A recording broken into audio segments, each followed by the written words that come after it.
Hello, my name is Josh Shuckums, and I'm the safety director here at Tremont Cooperative Grain Company. You're watching this video because you've been brought on to work for us part-time to help bring in the harvest, and we appreciate you for that. We believe safety is very important, and we want to make sure that before you begin work here for us this fall, that you're prepared as much as possible to perform your responsibilities safely for your betterment and for ours as well. With that said, we have a small presentation we're going to do for you guys. When the farmer enters your workspace, you immediately want to establish strong communication. Try to maintain eye contact with the farmer as he's entering your pit, and then as he passes you, raise your arm, like here in the picture, and when the farmer's gotten to where you want him to stop, you drop your arm.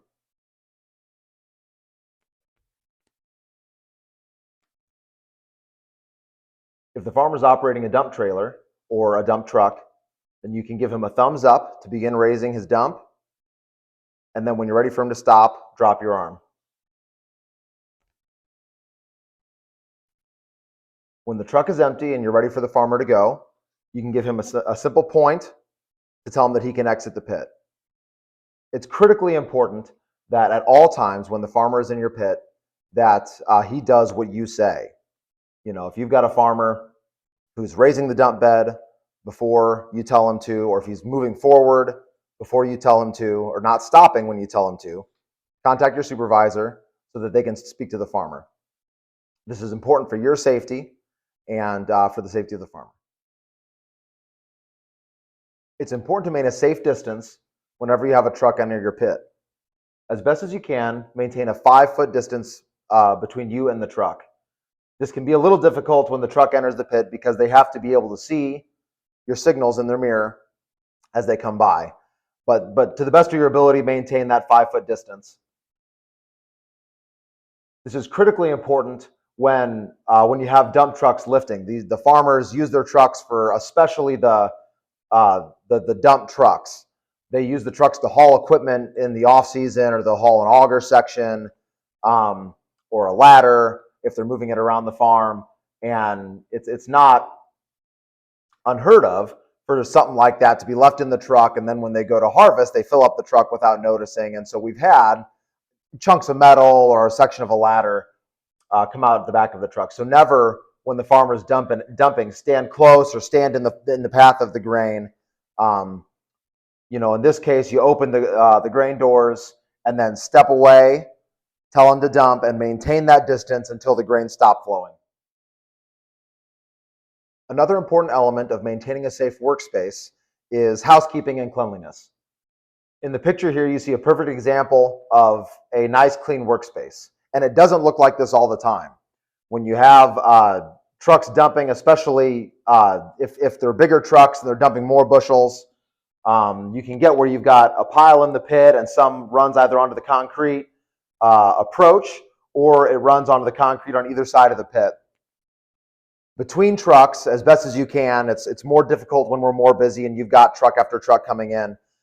Do everything you can between trucks to get all that grain swept in, because it can be a trip hazard for you, and it's a better look for our farmers. We want to maintain a professional workspace and a safe workspace. Now we're going to discuss the types of trucks that you'll be unloading when you're dumping grain.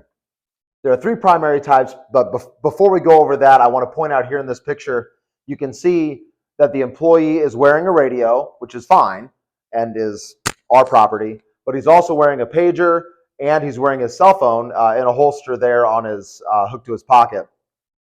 It's important, if you're going to have your cell phone in the pit, that you keep it in your pocket and don't use it unless you're outside of the pit area. The pit grate is wide enough to accommodate your cell phone, and if it drops in, we can't guarantee that it can be retrieved. And so when you're in the pit, it will be your responsibility to keep all of your personal belongings safely away from the pit grate. And it will not be the responsibility of Tremont Co-op for whatever personal belonging, if you've got it out or playing with it or whatever, that you would drop in the grate. In the picture here, he's opening one of three kinds of trailers that we dump in our pits. This is a dump trailer or a dump truck with a grain door. This truck in particular has 3 grain doors, and we'll see in a later slide how we clean out the areas of the trailer that don't flow all the way to the grates. Here he is giving the lift signal. Every pit is equipped with a grain rake or a come-along that we use. Once all the grain is run out, you can see in the trailer that it's empty and clean, that he can use that to clean out these corners. So you don't need to be, and it's unsafe really, to be reaching in with your hand to rake any grain out of the trailer. Make sure you're using the proper tool for that. This is a dump truck that has cargo doors. Most of the grain trucks with cargo doors like this are equipped with 3 cargo doors. We only open the left 2 doors. Typically, you're going to see that the 3rd door has a bolt in it, and if it doesn't, we usually don't open them because they're connected to the middle door, and when you open them both together, that door can be so long that when the trailer or when the dump box is hoisted all the way up, it can come in contact with the dump grate and can tweak those doors, and so we really don't open them. We just use the come along then to clean out that little pocket, just like you would do if you're operating a truck with a grain door. So a couple elements that are important to remember here. When you open those doors, they've got grain stacked against them, and so they're usually under a certain amount of pressure. And we can also experience, being out in the country with not a lot of windbreak, we can experience high winds in the pit that can grab the door and pull it as well. So when you are unlatching these doors, be sure to keep your body clear of the door and unlatch it and then just kind of let it swing open. You'll usually open the center door first, and then you can see him getting ready to open the left-hand door there. These are the style latches that the cargo door trucks have. There's a latch in the latched position. It's important, especially on some of the older trucks. We have a lot of farmers who operate old equipment, and maybe they've had a situation, like I said, where they opened both of the right-hand doors and that long door got into the grate and was tweaked. There are a lot of these trucks that run tweaked doors, and if you're only looking down here when you're latching the door shut, you may not get the top latches all the way in. And so one practice that I implement is that whenever I'm working with a cargo door truck, I get both doors shut, and then I step back and I point with my fingers in my eyes at the bottom latches, and I point with my fingers in my eyes at the top latches to be sure that both doors are securely shut before the farmer leaves the premises. If the doors aren't securely shut and the farmer doesn't notice it and you don't notice it, then when they return to the field and the truck is being filled again, the pressure of the grain against the door can blow the door open and make a mess in their field, and then I get an angry phone call.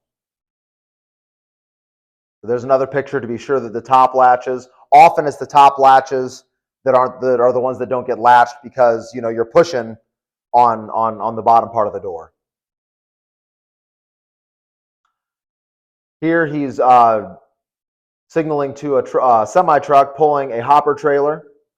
This down here is the hopper door, and we have 2 styles of cranks. There's a crank that every pit's equipped with that has one style socket on one side and another style socket on the other. It's kind of in an S pattern. So you can open both styles of hopper doors. You can see this truck here has a slow and a fast crank. So he's cranking on one gear and there's another gear. So if you've got a trailer that's harder to open, it might be because it has a 2-speed hopper door on it. And so you may need to use the higher gear to get started or the lower gear to get started and then switch to the higher gear. On semi-dump trailers, when they pull into the pit, you'll stop them, and then many of them will have these tailgate safety latches on both sides of the truck that you'll unwind and flip to the side before they can release the dump trailer. And then a lot of the trucks have the dump release will be in the cab, or the farmer will get out of the truck and release the dump on the trailer. So after you've taken the tailgate safety latches off, it's important to stand clear. This is a picture of the hydraulic latch that the farmer will release, and that's it in the open position. There was a situation a couple of years ago at a different grain elevator where a pit worker was cleaning out a little bit of grain from one of these dump trailers, and the farmer didn't see where he was, and he operated the hooks on his dump trailer, and it caused the pit worker to lose a finger in because it got pinched there in between the gates. So that's another reiteration that we just need to be maintaining good communication with the farmers at all times, and especially when you're working with equipment like this, maintaining your safe distance, maintaining good communication, and just be aware with the semi dumps that until the trailer is latched, you need to wait and then go do the safety latches on the sides. One more important note when you're working with semi-dump trailers and you're removing the tailgate safety latches, always start on the passenger side, because if you start on the driver's side, you may unwind it and unlatch it, and the farmer might think that you're done. And so start on the passenger side, unlatch the passenger side, and then move over to the driver's side where he can see you. You may be asked to or have access to a radio, a two-way radio, if you're working in one of our remote pits. This is so that you can maintain communication with your supervisor in the event that you need to use the restroom and need relieved, or to take your lunch break, or if you have something happen in your pit that you need to inform your supervisor of. Some important rules to remember when using the radio are to press and hold the mic button for 1 second before talking, to say the name of the person that you mean to talk to, and wait for confirmation before delivering your message. So if you're calling me on the radio, you would press the button and you would say, "Josh, do you have a copy?" And you would wait for my response. Once I've given you affirmation that I'm listening, once again, press and hold the button for a second before you start talking and deliver your message. When done, release the button and wait for the response. One very important thing to remember when you're on the radios is that we have radios in our office as well, and that it's one channel for communication all across the plant. So if there's a farmer in the office, speaking to one of the office personnel, they can hear possibly everything you're saying. And so be sure when you're communicating via radio that you're doing so only professionally. And if you have, something that you need to relay, you can just, kindly ask your supervisor to report to the pit and deal with it then, instead of, communicating all of the dirty laundry over the radio waves. All personal protective equipment that is required will also be provided by Tremont Co-op. You're required at all times while in the pit to be wearing a reflective vest and also leather gloves. Tremont Co-op also provides safety glasses and dust masks if you'd like to wear them. We recommend that all employees wear boots, and if you've got them, steel toe boots. Tennis shoes are going to have a tendency to fill up with grain because there are times when you're going to be ankle deep in it. So for your comfort and for your safety, we recommend that you wear boots, and if you've got them, steel toes. All of our pits are equipped with fire extinguishers. And when you enter the pit for the first time, your supervisor should point it out to you so you'll have access to it in the event that you need it. When using the fire extinguisher, just remember the simple acronym PASS. Pull the pin, aim at the base of the fire, squeeze the handle, and sweep from side to side. All of our facilities have in place an emergency action plan.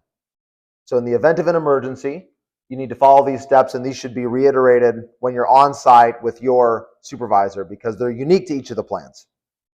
But for my facility, if there were to be an emergency, you would leave your pit, all the equipment running, leave your pit as it is, and you would congregate then at the south parking lot, the parking lot south of the scale house.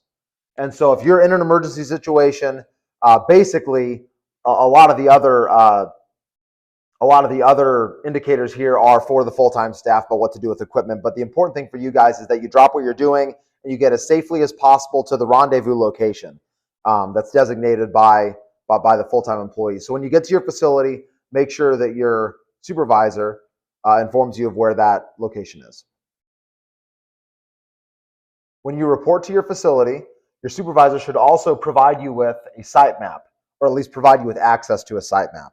This will be important to review your first day or your first couple days until you're familiar with the facility. So this is an example of the site map where I work.